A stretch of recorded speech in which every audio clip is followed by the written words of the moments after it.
ഒരു പെണ്ണിന് അവളുടെ ആന്തരികമായിട്ടുള്ള ശക്തി തിരിച്ചറിഞ്ഞു കഴിഞ്ഞാൽ ആ പെണ്ണിനെ തകർക്കാൻ ഒരു ശക്തിക്കും ഈ ഭൂമിയിലുള്ള ഒരു ശക്തിക്കും കഴിയില്ല. അത് പറയാൻ കാരണമുണ്ട്. അവളെ ശാരീരികമായിട്ട് ചിലപ്പോൾ വേണമെങ്കിൽ ഒന്ന് വീഴ്ത്താൻ പറ്റുമായിരിക്കും. പക്ഷെ മെൻ്റലി വീഴ്ത്താൻ ഒരു കാരണവശാലും ഈ മെൻ്റൽ സ്ട്രെങ്ത് എന്താണെന്ന് തിരിച്ചറിഞ്ഞ ഒരു പെണ്ണിനെ വീഴ്ത്താൻ ഒരു ശക്തിക്കും കഴിയില്ല. ഈ ശാരീരികമായിട്ടുള്ള ഈ തളർച്ച പോലും ഊർജ്ജമാക്കിക്കൊണ്ട് അവൾ മുന്നോട്ട് കുതിക്കുന്നവളായിട്ട് നമുക്ക് കാണാൻ പറ്റും. ദുർബലരായിട്ടുള്ള മനുഷ്യന്മാർ ചില കടുംകൈകളൊക്കെ ചെയ്ത് ജീവിതം അവസാനിപ്പിക്കുന്നു. അത്തരം കാഴ്ചകളൊക്കെ നമ്മൾ ഇങ്ങനെ നിരന്തരം കണ്ടുകൊണ്ടിരിക്കുന്നുണ്ട്. കുടുംബത്തോട് ആത്മഹത്യ ചെയ്യുന്നു, അല്ലെങ്കിൽ ഈ പെൺകുട്ടി ആത്മഹത്യ ചെയ്യുന്നു. ഈ അടുത്ത കാലത്ത് തന്നെ എൻ്റെ അറിവിൽ ഒരു സംഭവം ഇങ്ങനെ ഉണ്ടായി. ഞാൻ അതുകൊണ്ടുകൂടിയാണ് ഈ വീഡിയോ ഇടുന്നത്. ചില കാര്യങ്ങൾ നമുക്ക് പറയാതിരിക്കാൻ പറ്റില്ല. അപ്പോൾ ഇത് കേൾക്കുന്ന ആളുകൾ, ഇത് ചിലപ്പോൾ പെൺകുട്ടികൾ ഉണ്ടാവാം, പെൺകുട്ടികളുടെ മാതാപിതാക്കൾ ഉണ്ടാവാം, കേൾക്കുന്ന പുരുഷന്മാരുണ്ടാവാം. അപ്പം ഇത് നമ്മുടെ സമൂഹം നമ്മളെ എങ്ങനെയാണ് നമ്മളെ വളർത്തി വെച്ചിരിക്കുന്നത് എന്ന് ഓരോരുത്തരും തിരിച്ചറിയേണ്ടതുണ്ട്. നമ്മൾ ചില കാര്യങ്ങൾ നമുക്കറിയെങ്കിലും നമുക്ക് ആരെങ്കിലും പറയുമ്പോഴേ നമുക്കതൊന്നുകൂടെ തെളിവുള്ളൂ. നമ്മുടെ മനസ്സിൽ സംഗതികളുണ്ടാവും. നമ്മൾ പണ്ട് ചിലപ്പോൾ ഇതല്ലേ ശരിയെന്ന് വിചാരിച്ചിട്ട് നമുക്ക് സ്വയം അറിയുന്ന ശരികൾ ചിലപ്പോൾ സമൂഹത്തിൻ്റെ മുമ്പിൽ പുറത്ത് കാണിക്കാൻ പറ്റാതെ നമ്മൾ അടിച്ചു മൂടി വെച്ച കുറേ സത്യങ്ങൾ നമ്മുടെ ഉള്ളിൽ അടിഞ്ഞുകൂടി കിടക്കുന്നുണ്ട്. ഇതാരെങ്കിലും എടുത്ത് തോണ്ടിയിടുമ്പോഴാണ് നമുക്ക് അയ്യോ ഇത് എനിക്കറിയാവുന്ന കാര്യമായിരുന്നല്ലോ, ഇത് അങ്ങനെ ആയിരുന്നല്ലോ, ഇതെന്താ നമ്മളെങ്ങനെ ആയിപ്പോയി എന്നുള്ള തോന്നലൊക്കെ വരും. അപ്പോൾ ഒരു ശാരീരികമായിട്ട് എന്തെങ്കിലും അസ്വസ്ഥതകൾ ഉണ്ടായിട്ടുണ്ടെങ്കിലും, മീൻസ് ഈ പറഞ്ഞ പോലെ അല്ല കാമുകൻ പറ്റിച്ചു എന്നോ, കാമുകൻ പറ്റിക്കാറില്ല ഒരിക്കലും, കാമുകനായിട്ട് അഭിനയിക്കുന്ന പയ്യൻ പറ്റിച്ചു എന്നോ, അല്ലെങ്കിൽ ആരെങ്കിലും പ്രലോഭിച്ച് കീഴ്പ്പെടുത്തിയെന്നോ, അല്ലെങ്കിൽ എന്തെങ്കിലും ലഹരി അങ്ങനെയുള്ള സാധനങ്ങൾ കൊടുത്ത് അല്ലെങ്കിൽ പേടിപ്പിച്ച് പ്രലോഭിപ്പിച്ച് അങ്ങനെ പല എങ്ങനെ വേണമെങ്കിലാവും. അങ്ങനെ നമ്മുടെ ശരീരത്തെ ദുരുപയോഗം ചെയ്തു എന്നുള്ളതിൻ്റെ പേരിൽ മാത്രം അവസാനിപ്പിക്കുന്നതാണ് ഒരു പെൺകുട്ടിയുടെ ജീവിതം, അല്ലെങ്കിൽ ഒരു കുടുംബത്തിൻ്റെ ജീവിതം. എന്തുകൊണ്ടാണ് അവരങ്ങനെ ആയിപ്പോയത്? അത് നമ്മുടെ സമൂഹത്തിൻ്റെ കാഴ്ചപ്പാട് അങ്ങനെ ആക്കി തീർത്ത കാരണക്കാർ. അത് പണ്ട് മുതലേ ഉള്ള കാര്യമാണ്. നമ്മളെ പെണ്ണിൻ്റെ മാനത്തിനാണ് വലിയ വിലയെന്നും അവളുടെ ചിന്തയ്ക്കും അവളുടെ ജീവിതത്തിനും പുല്ലുവിലയാണെന്നും പഠിപ്പിച്ചത് ആരാണ്?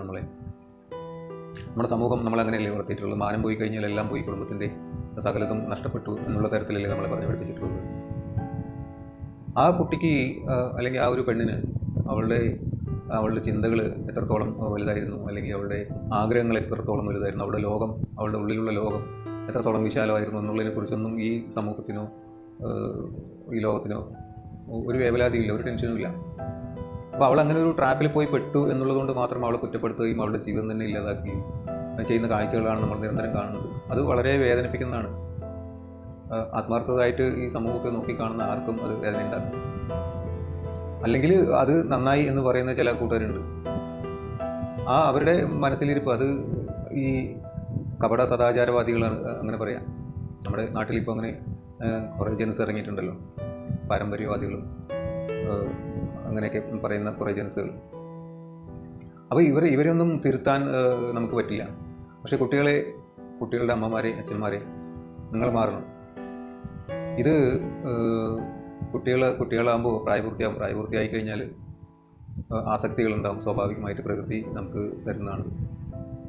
അപ്പോൾ ആ ആസക്തി മൂലമോ അല്ലെങ്കിൽ വല്ല പ്രലോഭനമോ എന്തെങ്കിലും കാരണങ്ങൾ കൊണ്ട് ഇവരെന്തെങ്കിലും ശാരീരികമായിട്ടുള്ള ബന്ധപ്പെടൽ കാര്യങ്ങളൊക്കെ കഴിഞ്ഞു കഴിഞ്ഞാൽ അത് മൂലം, അല്ലെങ്കിൽ അത് അവരെ പറ്റിച്ചിട്ട് പോയി, അല്ലെങ്കിൽ പ്രേമാണെന്ന് പറഞ്ഞ് പറ്റിച്ചു എന്നൊക്കെ പറഞ്ഞിട്ട് തകർന്നിരിക്കുന്ന പെൺകുട്ടികളെ കുറ്റപ്പെടുത്തിയിട്ട് നിങ്ങൾ ആത്മഹത്യയിലേക്ക് തള്ളി വിടരുത് എന്നുള്ളത് ഒരു അഭ്യർത്ഥനയാണ്. കാരണം അവർക്ക് ജീവിതമുണ്ട്. അവരതിൽ നിന്ന് എങ്ങനെ നമുക്ക് ഊർജ്ജം കൊടുത്ത്, അല്ലെങ്കിൽ അവരുടെ ജീവിതത്തെ അവർക്ക് തിരിച്ചു കൊടുത്ത്, അല്ലെങ്കിൽ ജീവിതത്തെ പഠിപ്പിച്ചു കൊടുത്ത്, അവരുടെ ഉള്ളിലേക്ക് നോക്കാൻ പഠിപ്പിച്ച്, അവരുടെ ഉള്ളിലെ സ്ട്രെങ്ത്തിനെ കാണിച്ചു കൊടുത്ത് എങ്ങനെ ജീവിതത്തിലേക്ക് വഴി നടത്താം, അല്ലെങ്കിൽ ജീവിതത്തിലേക്ക് കൈപിടിക്കാം എന്നുള്ളതിനെക്കുറിച്ചാണ് പഠിപ്പിച്ചു കൊടുക്കേണ്ടത്. അല്ലാതെ ജീവിതം തന്നെ തൊലഞ്ഞു എന്നുള്ള മട്ടിൽ ഇത് സിറ്റികളിലൊന്നും നമുക്ക് ഇത്തരം ചെയ്തികൾ ചിലപ്പോൾ കാണാൻ കഴിയില്ല. കാരണം അത് അവർക്ക് സാധാരണ സംഗതിയായിട്ടുണ്ട്. സിറ്റികളിലായാലും വലിയ സെലിബ്രിറ്റികളായാലും ഒക്കെ തന്നെ നമുക്കറിയാം. നമ്മൾ ഈ കാര്യം വരുമ്പോൾ നമ്മളതൊന്നും ചിന്തിക്കാറില്ല. സാധാരണക്കാരൻ അത്തരം കാര്യങ്ങളെക്കുറിച്ചൊന്നും ചിന്തിക്കാറില്ല. ഈ ലോകം മുഴുവൻ അങ്ങനെയാണെന്നും ഈ ലോകം മുഴുവൻ അവരവരുടെ സുഖത്തിന് വേണ്ടി ഈ മാനം പറയുന്ന സംഗതിയൊക്കെ മാറ്റിവെക്കുന്ന ആളുകളാണെന്നും അത് സാധാരണക്കാർക്ക് മാത്രമുള്ളതാണ്, അല്ലെങ്കിൽ നാട്ടിൻപുറത്ത് മാത്രമുള്ളതാണ്, അല്ലെങ്കിൽ ഈ അബലകൾക്ക് പറഞ്ഞിട്ടുള്ള കാര്യമാണെന്നും അത് പോയി കഴിഞ്ഞാൽ പിന്നെ അവൾ ജീവിച്ചിരുന്നിട്ട് കാര്യമില്ല എന്നും പഠിപ്പിക്കുന്നത് ഈ താഴേക്കടയിലുള്ള സമൂഹത്തിൽ മാത്രമാണ്. മുകൾത്തട്ടിൽ ഇതൊരു പ്രശ്നമേ അല്ല. സ്വന്തം ശരീരം വിറ്റ് കാശുണ്ടാക്കുന്ന എത്രയോ പേരെ നമ്മൾ മുമ്പിൽ കാണുന്നുണ്ട്, സെലിബ്രിറ്റികളായിട്ട് നടക്കുന്നുണ്ട്, ഇല്ലേ? അപ്പോൾ അത്തരം കാര്യങ്ങളൊക്കെ ഈ സമൂഹത്തിൽ നടന്നുകൊണ്ടിരിക്കുമ്പോൾ നമ്മൾ എന്തിനാണ് ഈ തലകുനിച്ച് നടത്തേണ്ട കാര്യം?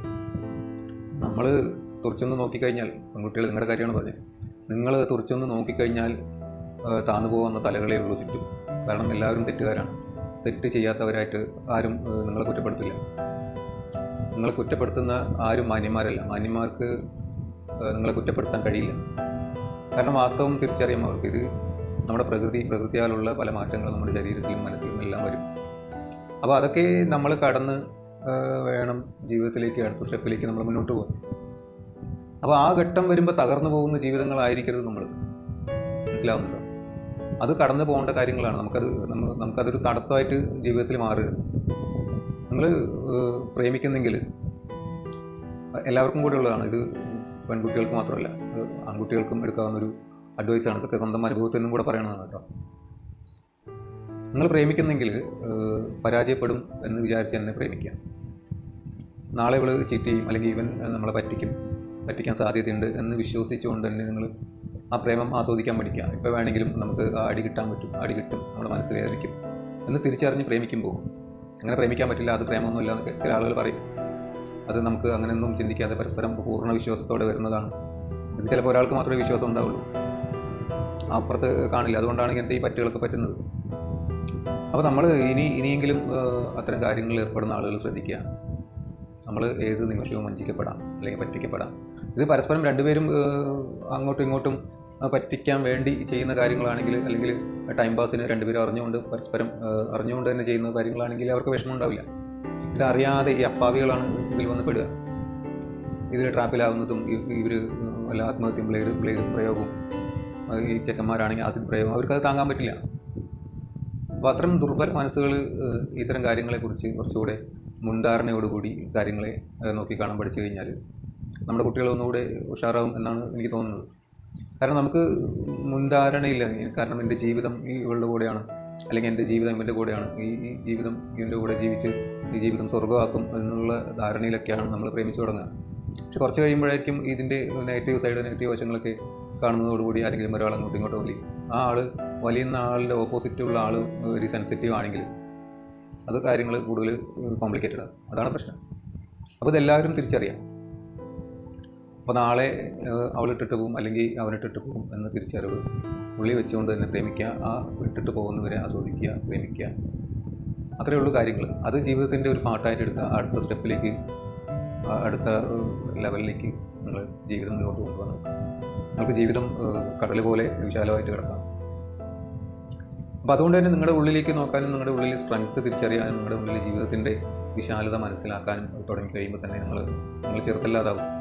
നിങ്ങൾ ചെറുതാകുമ്പോഴാണ് ഈ തലകുനിച്ച് നടക്കേണ്ട കാര്യവും, അല്ലെങ്കിൽ മറ്റുള്ളവർ കാണുമ്പോൾ മോമ്പത്തി പോകേണ്ട കാര്യമൊക്കെ വരുന്നത്.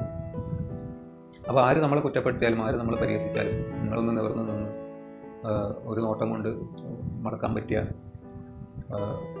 ആളുകളേ ഉള്ളൂ ചുറ്റും. അപ്പോൾ ധൈര്യപൂർവ്വം ജീവിക്കുക, പേടിയില്ലാതെ ജീവിക്കുക.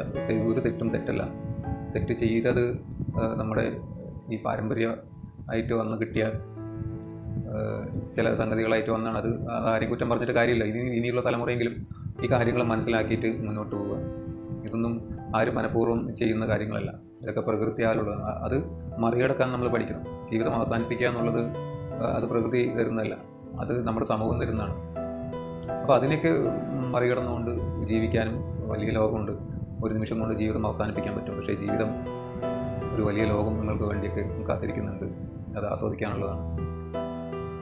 അപ്പോൾ അത്തരം കാര്യങ്ങളെക്കുറിച്ച് ചിന്തിച്ച് മുന്നോട്ട് പോവുക. എല്ലാവർക്കും നന്ദി, നമസ്കാരം. നമുക്ക് ചുറ്റും ഇനിയും ഇത്തരത്തിലുള്ള ആത്മഹത്യകൾ അല്ലെങ്കിൽ കുറ്റപ്പെടുത്തലുകൾ ഉണ്ടാവാതിരിക്കട്ടെ. എല്ലാവർക്കും അവരവരുടേതായ ജീവിതം വലുതാണ്. ആ വലിയ ജീവിതം എല്ലാവരും ജീവിച്ച് തീർക്കട്ടെ എന്ന ആശംസകളുമായി നന്ദി, നമസ്കാരം.